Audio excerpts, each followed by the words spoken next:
歡迎你收睇呢集嘅奇趣新聞，我係港豬，每個週末咧同大家睇啲咧輕鬆啲嘅話題啦，唔好睇啲好嚴肅嗰啲有疑問、有死人冧樓嘅新聞。今集咧為大家帶嚟3則消息咧，都幾有趣㗎。咁同大家先睇睇呢3則嘅頭條係乜嘢，然之後咧再逐個詳細傾一傾。首先呢個咧都係幾駭人聽聞㗎嚇，聽落啊，但係其實又好合理㗎。咁就係咧一個嚟自改革黨控制嘅一個地方議會，即係個 local council 啦。咁喺 Warwickshire 嗰度㗎。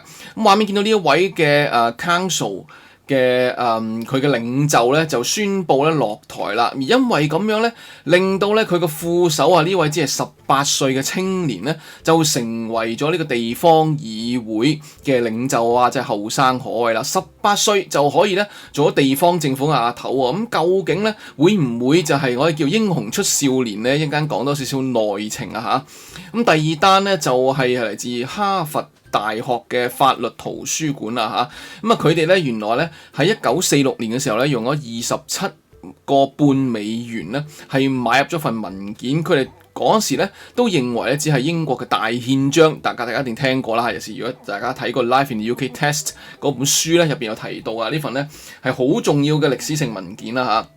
咁一路以為係份副本冇乜嘢啦，咁但係最近咧經過鑑定，喂原來咧係正本嚟㗎嚇，咁哇喺即係市值咧當堂咧飆升啊！咁點解會錯有錯着咧？以為買副本見到係正本咧嚇，咁呢件事咧有幾重大發現咧，一陣間會講一講。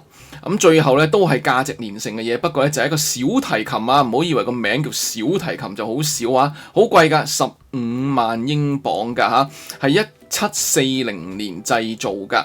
咁呢一個嘅小提琴咧，就竟然咧係喺一個倫敦嘅 pub 啊，即係酒館入邊咧，俾人順手牽羊咧就攞走咗，下落係不明㗎嚇。呢個珍貴無比、咁無價嘅小提琴咧，咁究竟點解會俾人偷走咗？點解佢咁值錢咧？一陣間同大家傾一傾呢一單嘢啦嚇。開始之前提提你，記得訂閱同分享我呢個頻道，仲要撳埋隔離個鈴鈴，有新片會即刻通知你啊！我每日都有新聞時段同大家分享一啲英國嘅新聞啊，尤其是每次週末咧都會講一啲嘅奇趣新聞啊，大家可以輕輕鬆鬆啦睇下啲幾有趣嘅消息㗎。希望咧你可以多多支持，成為我嘅訂閱會員啊！多謝晒你。好啦，咁先睇單新聞咧。大家睇到個標題咧，會好多人驚嘅咧，就係有一個 teenager 啊，咁確實係有18歲嘅一個後生仔，就係掌管住 Warwickshire 呢一個地方議會喎，成個 council 都佢管喎，即係佢阿頭喎嚇。咁點解發生啲咁嘅嘢咧？就係畫面見到呢位 Rob Howard 咧，咁佢係好上任好短暫啊，5月10號當選啦，上任咗41日咧，就做出辭職嘅決定。咁佢喺6月26號星期三咧啱早幾日咧就宣布辭職㗎嚇。咁佢咧喺佢聲明入邊就話咧嗰個聲明啊，因為咧係一個非常艱難嘅決定。咁佢就話因為健康問題啦，呢個令我諗起咧好似腳痛落台嗰啲啦，但係我唔知邊度痛啦嚇。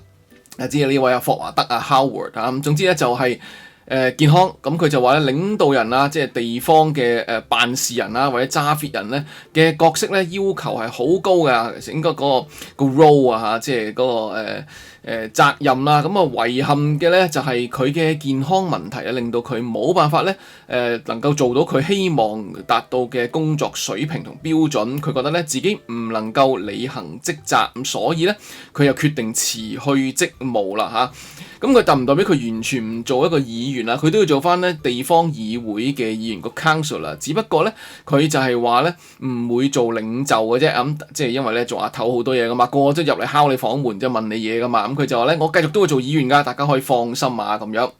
好啦，咁而正因為咁咧，就無啦啦咧呢一個嘅重要職位係跌咗落佢嘅副手咧 Deputy 嗰度咧，就係呢一位仁兄啦。咁你見到咧話真係後生可畏，露出雪白嘅牙齒咧，即係見到呢知係一個叫做係精英啦，係一個未來嘅青年才俊啦。咁佢18歲嘅啫，亦都係嚟自改革黨嘅。咁佢係 George Finch 啊，叫芬奇啦，佢個姓啊。咁佢已經接任咗呢一個 Warwickshire 議會嘅領袖一職啦。但係要注意啦，呢個咧係根據機制去做啦，就唔係私相授受。因為咧辭咗職之後咧個正嘅 council leader 咧辭咗職咧就由呢個副手咧就會做臨時嘅領袖，係臨時嘅啫，直至選出新嘅全職領袖㗎嚇。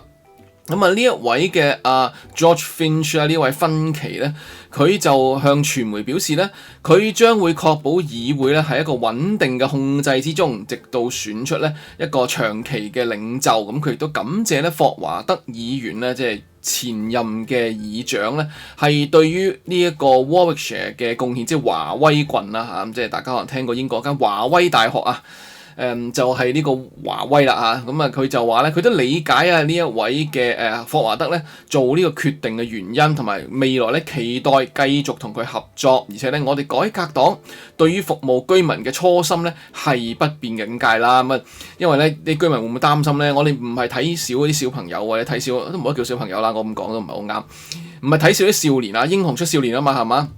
咁但係咧，好多人會擔心就係話，喂，點解你係咪玩下？你成個黨玩下，你應該係深思熟慮先有先去做領袖啊！結果41日左右咧就話唔玩喎，咁係咪認真㗎？你改革黨啲人咧係咪玩下嘅？其實唔係淨係講緊話對於個青年有冇信心，而係成樣嘢啊，成個黨、成個議會咧啲人係咪禮真嘅咧？咁呢個可能係有啲信心嘅危機，咁所以點解咧佢出嚟講就係話我哋服務居民嘅使命係唔會變㗎咁樣啦嚇。咁好啦，呢一個咧我哋睇到咧就係喺霍華德咧，即係原任嘅呢個議長咧，咁佢就係咧令到咧帶領住咧成個改革黨咧喺當地咧成為最大嘅政黨。不過咧其實咧佢唔係我哋叫做咧叫做多數派嘅地方政府，即係個過半數議席㗎嚇，佢只係一個 minority 嘅 government 嚟嘅啫。因為點解咧？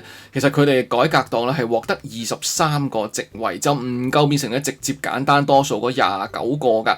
咁所以咧呢個霍華德咧其實咧結果咧就係喺嗰個嘅地方議會嘅領袖選舉入邊咧係有獲得28個議員支持咧，有部分嘅咧其實係嚟自其他政黨嘅人都灌票俾佢咧，佢先至做到議會嘅領袖。因為咧佢哋唔係多數派，佢哋係最大政黨，但係並不過簡單半數㗎。咁另外咧，同一個議會入邊咧嘅自民黨嘅議員咧，另一位叫做 Jerry 嘅咧就獲得15票，另外綠黨咧就獲得10票㗎嚇咁樣。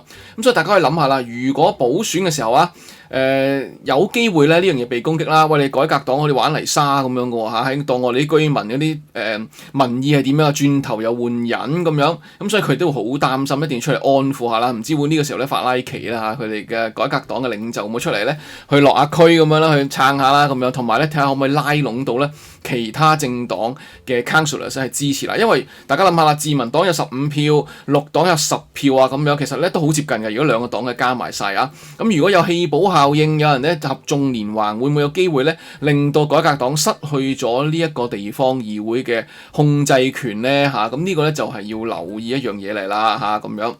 咁呢個華威郡嘅議會咧，由1974年成立以嚟咧，一直都係保守黨嘅多數派執政為主，有時咧就係叫做咧係幾個少數派政黨就輪替咁樣，但係咧就好少有咧出現咗一種咁樣嘅狀況啦。咁當然啦，改革黨都係啱啱出現咗冇耐啦嚇，即係唔好計佢嘅前身嗰啲啦嚇。咁所以今次咧難怪咧有啲人就會覺得哇，果然咧即係改革黨咧係橫掃全國各地嘅時候咧，係連呢啲本來佢唔係過半數嘅議會咧都可以立到個議長嚟做啊，咁證明佢哋都幾有把炮幾有力㗎。另外都要留意咧就係呢一個華威郡嘅議會咧，係總共有15億英鎊嘅資產，咁同埋咧大約咧收入嗰個預算啊係有成5億嘅，即係嗰個 budget 啊有成5億英鎊，所以咧唔係小數目嚟㗎嚇，都叫做掌握好多資產好多錢㗎。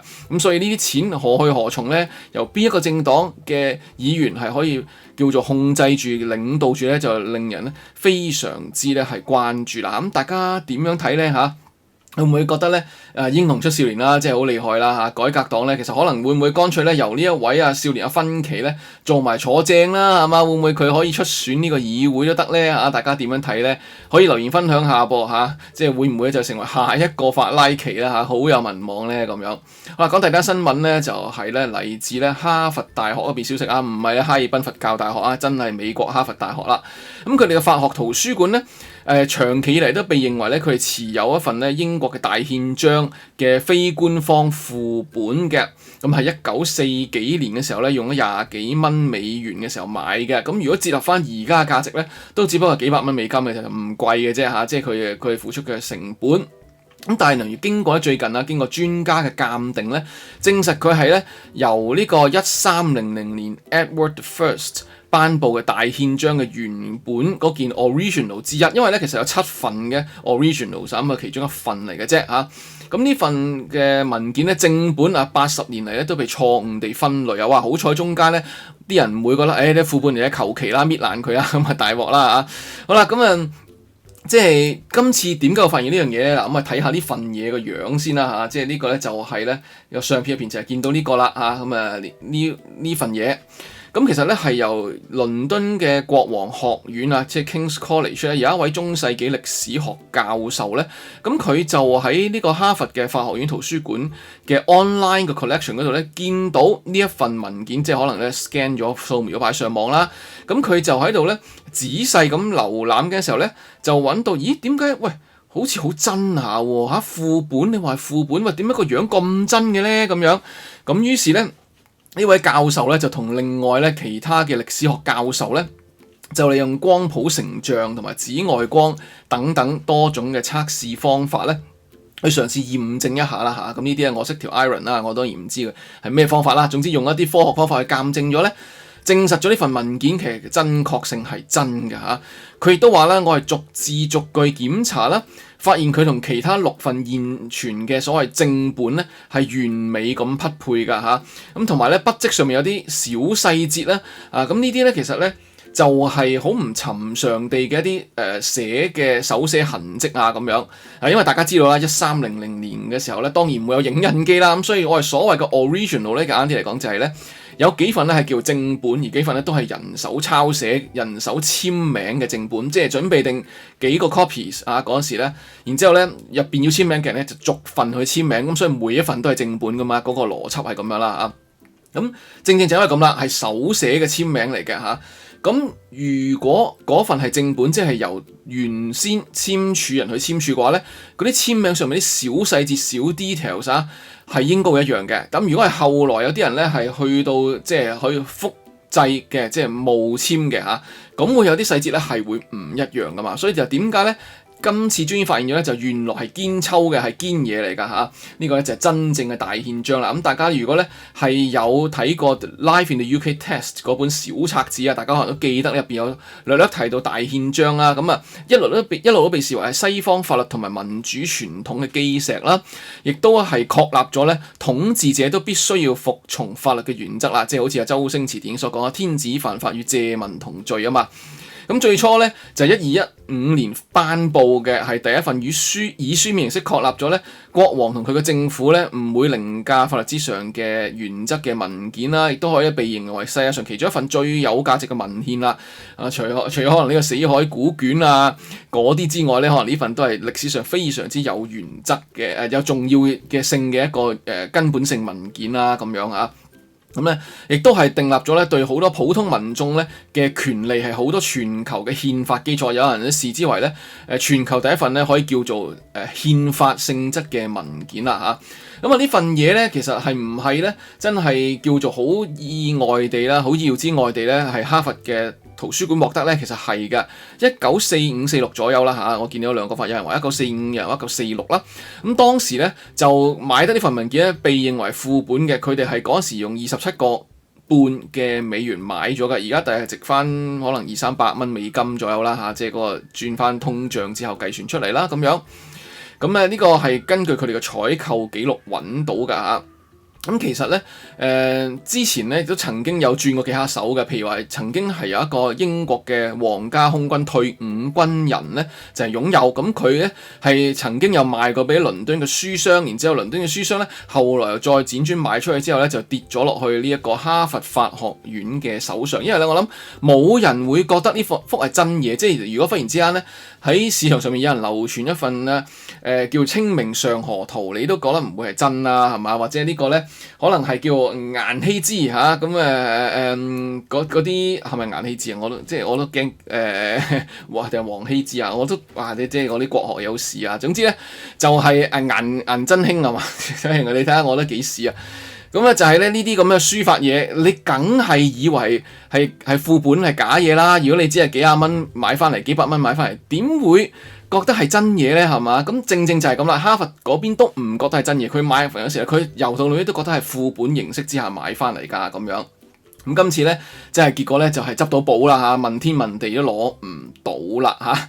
咁啊，大家咧會唔會咧都覺得呢單嘢好好勁咧，好搞笑咧嚇！你哋屋企有冇珍藏住任何一啲你以為係副本，以為咧唔係珍藏本嘅真本嘅嘢咧？可能而家攞出嚟研究下，話唔定揾到咧，原來都係正嘢嚟嘅喎嚇。咁事實上英國都有啲電視節目咧，就係俾啲人攞屋企佢哋嗰啲正嘢，就攞去俾專家鑑證一下堅定流啊，同埋估下價咁樣啦嚇。咁有呢啲咁嘅電視節目㗎。如果大家有興趣可以睇下啦，上網揾下啦，係有㗎嚇。我都睇過，都幾有趣。有時咧專家話堅嘢，有時專家係流嘢。如果發現係堅嘢係正㗎嚇，即係咧比想象中仲貴好多。有時發覺係流嘢，但係好多錢買翻嚟咧就好抌心啦嚇咁樣。好啦，講起有好多錢買翻嚟咧，就要講另外一個最後一單奇趣新聞啦。呢個咧就係咧一個小提琴啦。咁小提琴有幾值錢啊？嗱，呢個咧就係超過15萬英鎊㗎嚇。咁而且咧好慘地咧就係喺倫敦咧一個嘅我哋叫做嗰啲嘅 pub 或者酒館啦嚇嗰度咧係俾人撻咗㗎嚇。咁呢單嘢講少少背景先啦。咁本身咧擁有呢一個小提琴嘅咧就係倫敦愛樂樂團嘅一個成員啦。咁咧佢就話呢個樂係非常之珍貴㗎，因為咧係1740年製造，咁即係話咧已經超過200年歷史㗎啦。呢一個小提琴啦咁樣。咁咧係呢個主人咧係30歲嘅一個樂手啦。咁佢話呢個小提琴佢話係珍貴無比，我都認同啦。睇下價錢已珍貴啦，我哋唔識分，但係見到價錢咁就知正嘢啦。同埋佢講得 priceless 啊，無價㗎。咁幾時發生嘅咧？就係2025年2月18號㗎。咁喺倫敦嘅一間 pub 嗰度咧係俾人撻咗㗎。咁啊睇下啲閉路電視嘅圖片啦。呢個咧就係咧。有一個疑犯，其實咧佢攞住都唔係疑犯啦，係嘛？咁啊，梗係佢攞走咗啦，係嘛？就攞住咧呢個小提琴咧離開嗰間 pub 嘅嚇。咁啊，截至到咧啱啱呢個星期咧都仲係未揾翻，所以警方咧點解明明係隔咗幾個月之後咧都要攞單嘢出嚟講咧？就係因為咧佢即晚咧呢個小提琴主人咧已經向警方報案，但係隔咗幾個月都揾唔翻，於是咧警方就唯有發布呢個閉路電視圖像，就見到呢個戴帽嘅男子就帶住呢個小提琴盒咧離開咗嗰間 pub 嘅。咁而警方咧就話咧，我哋一直努力咁追蹤嫌疑人，同埋咧而家係發布埋呢啲閉路電視錄像啦，希望盡快識別到佢啊。咁即係簡單嚟講，如果大家認得呢位仁兄嘅，認得呢位疑犯㗎，但唔知大家識唔識佢啊？會唔會你鄰居啦？如果大家住倫敦嘅話，可能住倫敦啦。呢個疑犯記得咧就打電話去報警啦，話俾警方聽，你知道呢個人嘅下落啦咁樣。又或者咧，如果有人向你兜售來歷不明嘅小提琴，好似前警訊咁樣講啊，有人向你兜售來歷不明嘅小提琴嘅話咧，記得咧就係了解多少少，有需要嘅話可能要報警啦咁樣。咁啊呢個咧真係咧係有埋報案號碼啊嗰啲咁樣㗎嚇。咁等碌落去睇一睇咩到啦嚇咁樣。嗱咁你另一張圖見到啦，攞住呢個小提琴離開啦，喺個出邊條街嗰度啦嚇。咁係有嗱，呢度有案件編號嘅，就係呢個01/71780740/25啦。咁大家就可以打101呢個熱線咧，就係通知警方，亦都可以咧去警方嗰個 Twitter 啊，都唔係 Twitter，而家叫 X 啊嘛，你可以 X 條 X 俾呢個大都會警察，即係倫敦警察啦咁樣嚇。咁呢個咧都係大家可以做嘅嘢嘅嚇。咁如果你哋真係認識或者知道呢個小提琴下落啦，就係呢個啦。你見到咧畫面上見到呢個啦。哇！啲價值超過15萬鎊嘅話咧，如果你大家知道喺邊度下落嘅話咧，就可以嘗試去揾翻。不過佢冇話咧係會用呢個高價去到懸賞喎嚇，即係冇話個琴主咧係肯俾啲錢去叫做咧可以咧獎賞呢個提供線索者喎。咁大家諗下啦，即係做個好市民應該係咪都要報案嘅？如果你知道下落嘅話，就唔好貪獎金啦。但係有獎金，我諗大家會熱烈啲啦嚇。咁尤其是15萬嘅啊，你俾翻少少都好啊，係嘛？如果我係佢咧，我會唔好多啦嚇，即係一個零頭150鎊。或者1500鎊都合理啦，唔知大家點樣睇啦嚇。好啦，今集同大家分享呢3單嘅奇趣新聞就到呢度為止啦。多謝晒你收睇同收聽，記得訂閱同埋分享我呢個頻道，仲要撳埋隔離個鈴鈴啦，一有新片會即刻通知你嘅。多謝晒你收睇啦，我哋下次咧再傾過呢啲奇趣新聞啊，拜拜。